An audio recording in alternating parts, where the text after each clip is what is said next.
ہمیں تم سے بے حد مفید باتیں معلوم ہوئی ہیں، لیکن بعد میں پتہ چلا کہ پاکیزہ سیکرٹ سروس نے فوری طور پر اپنی رہائش گاہیں تبدیل کر لی ہیں اور نئے میک اپ میں غائب ہو گئے ہیں۔ ہمارا مقصد ان سب کو ہلاک کرنے کا ہے۔ ہم تمہارے ذریعے ان سب تک پہنچنا چاہتے ہیں اور تم سے یہ بھی معلوم کرنا چاہتے ہیں کہ ٹی بی ایم فارمولے کی مائکرو فلم کہاں ہے۔ اسی مقصد کے لیے تمہیں ہم نے دوبارہ اغوا کیا ہے۔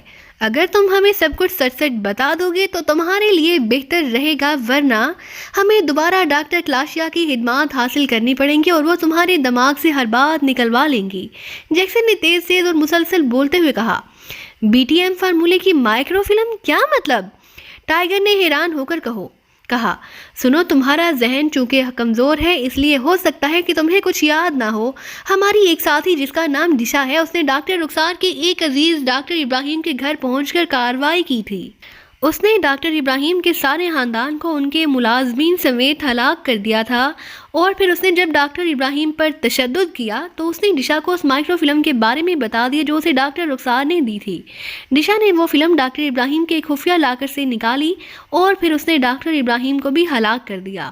اس نے اس بات کی تصدیق تک نہیں کی کہ اس کے پاس جو فلم ہے وہ اصل فارمولے کی ہے یا پھر بلینک۔ اس کے خیال کے مطابق مرتا ہوا آدمی جھوٹ نہیں بول سکتا، اس لیے اسے جو فلم ملی ہے اس میں ہی اصل فارمولہ موجود ہو سکتا ہے۔ اس لیے وہ فلم لے کر ایکریما پہنچ گئی اور اس نے وہ فلم گرینڈ ماسٹر کے حوالے کر دی، لیکن جب گرینڈ ماسٹر نے فلم چیک کرائی تو وہ بلینک فلم تھی۔ ڈاکٹر ابراہیم نے مرتے ہوئے بھی دشا کو ڈاج دیا تھا۔ اس نے دشا کو سیف میں موجود بلینک فلم کا بتایا تھا، جبکہ اصل فلم اس کے دوسرے خفیہ سیف میں تھی۔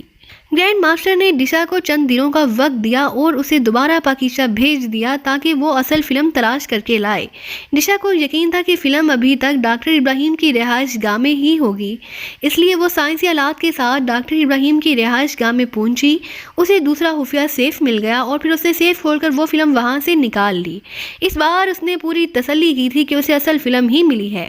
اس نے وہ فلم لا کر مجھے دے دی تاکہ میں اسے حفاظت سے ایکریما پہنچا سکوں۔ میں نے اسے اپنے چیف کو اس فلم کے بارے میں تفصیل بتائی تو چیف نے مجھے فلم کارٹان کلب کے جنرل مینیجر کے حوالے کرنے کا حکم دیا۔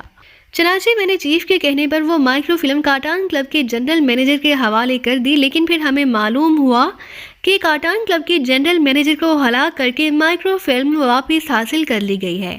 فلم حاصل کرنے کے لیے وہاں ایک ایکریمین آیا تھا جس نے اپنا تعلق ایکریمین سفارت خانے کے فرسٹ سیکرٹری سے بتایا تھا، لیکن ہماری معلومات کے مطابق اس آدمی کا تعلق ایکریمین سفارت خانے سے نہیں ہے۔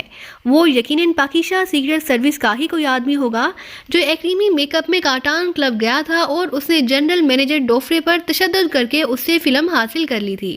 اگر وہ آدمی پاکیزہ سیکرٹ سروس سے تعلق رکھتا ہے تو پھر یقینی بات ہے کہ وہ مائکرو فلم اب تک سیکرٹ سروس کے چیف X2 تک پہنچ چکی ہوگی، اور تمہارے ذہن سے ہم نے اس پر اسرار چیف X2 کا پتہ بھی معلوم کر لیا ہے۔ وہ دانش منزل میں ہے، ہمیں کچھ مشینری کی آمد کا انتظار ہے۔ جیسے ہی وہ مشینری ہمارے پاس پہنچے گی تو ہم اس عمارت پر ریڈ کر کے نہ صرف مائکرو فلم حاصل کر لیں گے بلکہ تو ہم اس عمارت کو مکمل طور پر تباہ کر دیں گے۔ جیکسن نے کہا، تمہارا تعلق کس تنظیم سے ہے؟ ٹائیگر نے پوچھا۔ اب چونکہ تم نے زندہ یہاں سے واپس نہیں جانا اس لیے تمہیں بتا دینے میں کوئی حرج نہیں کہ ہمارا تعلق ایک بین الاقوامی تنظیم اسپارگن سے ہے، اور میں اسپارگن کی ٹاپ فورس کا چیف ہوں، جیکسن نے جواب دیتے ہوئے کہا۔ تو ٹائیگر نے جیکسن کی یہ بات سنتے ہی اپنی انگلیوں کی حرکت تیز کر دی۔ وہ مسلسل انگلیوں کی مدد سے رسی کی گانٹھ تلاش کرنے میں مصروف تھا، لیکن ابھی تک اسے کامیابی نہ ہوئی تھی۔ تو پھر یہ بھی بتا دو کہ اس فارمولے کی ایسی کیا خصوصیت ہے کہ تم اس کے حصول کے لیے اتنی محنت کر رہے ہو؟ ٹائیگر نے بات کو طول دے کر مزید وقت حاصل کرنے کے لیے کہا، اسپارگن یہودیوں کی خفیہ بین الاقوامی تنظیم ہے، اور اس تنظیم کے تحت ایک خفیہ لیبارٹری میں اس فارمولے کے ذریعے ایک طاقتور میزائل بنایا جائے گا جس کی مدد سے یہودی پوری دنیا پر آسانی سے قبضہ کر لیں گے، اور اس میزائل کا پہلا استعمال پاکیزہ کے خلاف ہی ہوگا کیونکہ پاکیزہ یہودیوں کا دشمن نمبر 1 ہے۔ اس جیسا طاقتور میزائل پوری دنیا میں موجود نہیں ہے۔ یہ جو میزائل بنائے گا اس کی جنگی طاقت پوری دنیا کی جنگی طاقت سے سینکڑوں گنا بڑھ جائے گی۔ اس لیے ہم ہر صورت میں وہ فارمولہ حاصل کر کے میزائل تیار کرنا چاہتے ہیں تاکہ اسرائیل پوری دنیا پر حکمرانی کر سکے، اور یہ حکمرانی اسپارگن تنظیم کے تحت پوری دنیا پر قائم ہوگی۔ جیکسن نے تفصیل بتاتے ہوئے کہا، تو یہ ہے تمہارا اصل منصوبہ؟ ٹائیگر نے ایک طویل سانس لیتے ہوئے کہا، ہاں، اسپارگن کا یہ منصوبہ ہر صورت میں پورا ہوگا۔ جیکسن نے فاخرانہ لہجے میں کہا، بوس آپ کیوں اسے پوری تفصیل بتا رہے ہیں؟ ایسا نہ ہو کہ یہ زندہ بچ جائے اور یہ ہمارے لیے مسائل پیدا ہو جائیں۔ ساتھ بیٹھے ٹیلر نے پہلی بار بولتے ہوئے کہا، احمق مت بنو ٹیلر، اب یہ کیسے یہاں سے بچ کر جا سکتا ہے؟ اور مجھے معلوم ہے کہ تربیت یافتہ ایجنٹوں سے اگر سچی باتیں کی جائیں تو وہ بھی جواب میں سچ بول دیتے ہیں۔ جیکسن نے جواب دیتے ہوئے کہا، تو کیا اسپارگن کی کوئی الگ سی لیبارٹری موجود ہے؟ ٹائیگر نے پوچھا۔ ہاں، بہت لیبارٹری، ایسی لیبارٹری جو ایکٹیمیا کی ٹاپ لیبارٹریوں میں سے ایک ہے، البتہ مجھے اس کا نام معلوم نہیں۔ جیکسن نے اسی انداز میں کہا، جس لیبارٹری کا تم ذکر کر رہے ہو وہ کہاں ہے؟ ٹائیگر نے پوچھا، ہمیں نہیں معلوم، گرینڈ ماسٹر کو معلوم ہوگا، اور اب بہت باتیں ہو چکی ہیں، اب تم بتاؤ کہ کیا واقعی ایگریمنٹ کے روپ میں پاکستان سیکرٹ سروس کے کسی ممبر نے ڈوفرے سے مائکرو فلم حاصل کی ہے؟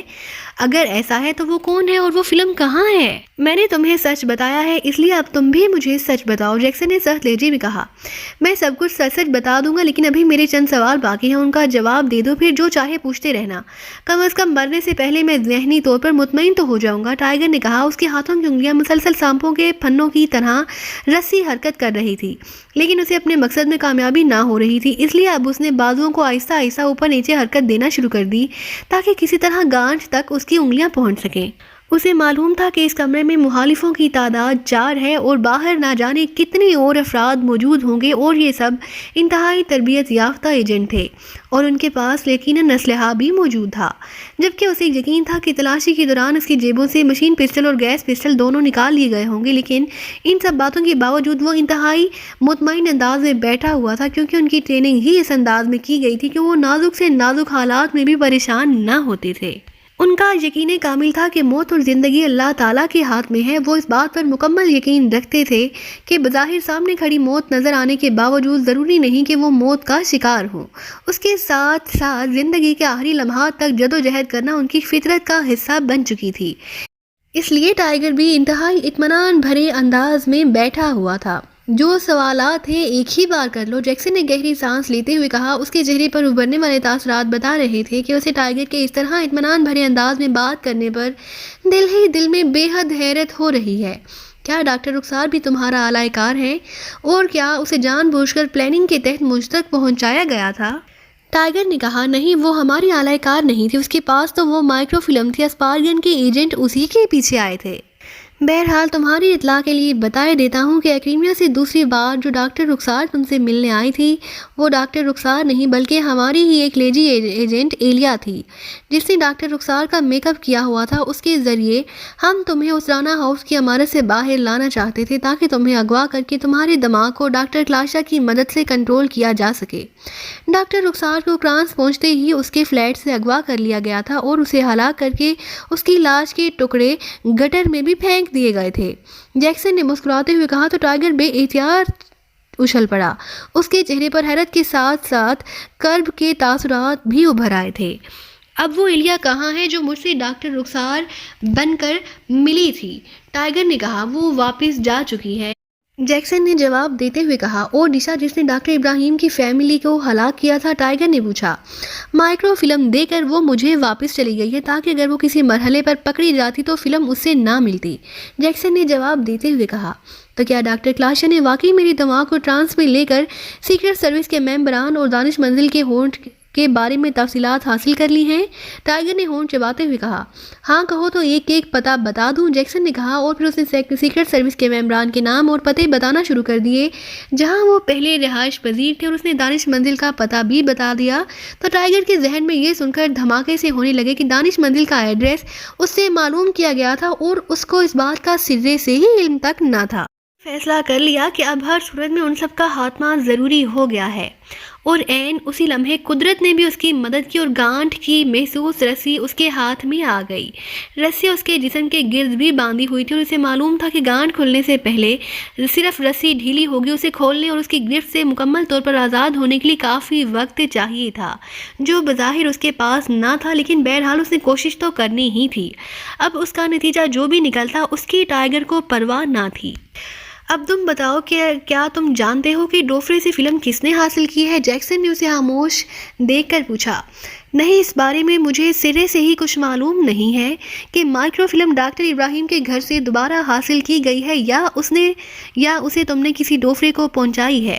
البتہ تمہاری باتوں سے مجھے شک ہو رہا ہے کہ وہ تم ہی تھے جنہوں نے بوس پر حملہ کرایا تھا اور انہیں ہلاک کرنے کی کوشش کی تھی۔ ٹائیگر نے گراتے ہوئے کہا، بوس؟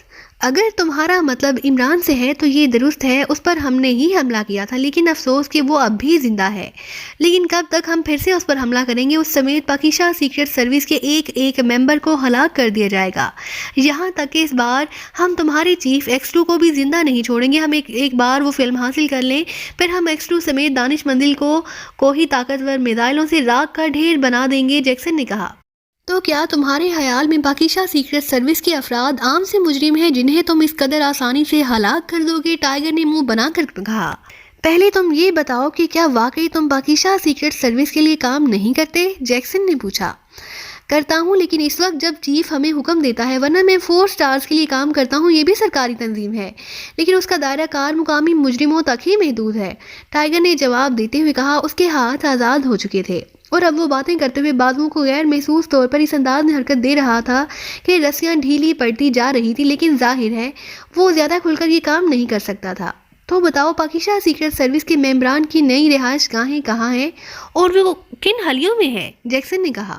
میں نہیں جانتا، میں ہسپتال میں تھا اور اس دوران ہی انہوں نے اپنے حلیے اور رہائش گاہیں تبدیل کی ہیں، ٹائیگر نے کہا۔ اگر ایسا ہے تو پھر تم ہمارے کسی کام کے نہیں۔ ویسے بھی اب ہم تمہیں زندہ نہیں چھوڑ سکتے کیونکہ تم اسپارگن اس کے اصل منصوبے کے بارے میں سب کچھ جان چکے ہو، اس لیے اب تمہیں مرنا ہوگا۔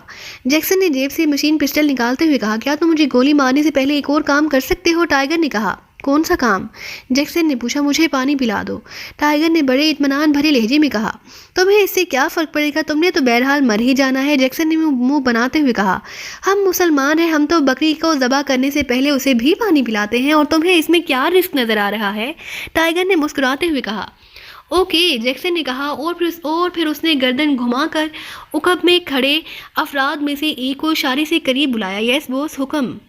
اس آدمی نے تیزی سے قریب آتے ہوئے کہا۔ ساتھ والے کمرے کی الماری سے پانی کی بوتل لے آؤ اور اسے پانی پلا دو، جیکسن نے کہا۔ یس بوس، اس آدمی نے کہا اور تیزی سے مڑ کر کمرے سے باہر چلا گیا۔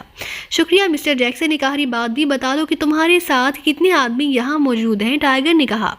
میرے علاوہ 5 آدمی، جیکسن نے جواب دیا۔ تھوڑی دیر بعد وہ آدمی کمرے میں داخل ہوا جسے جیکسن نے پانی لینے کے لیے بھیجا تھا۔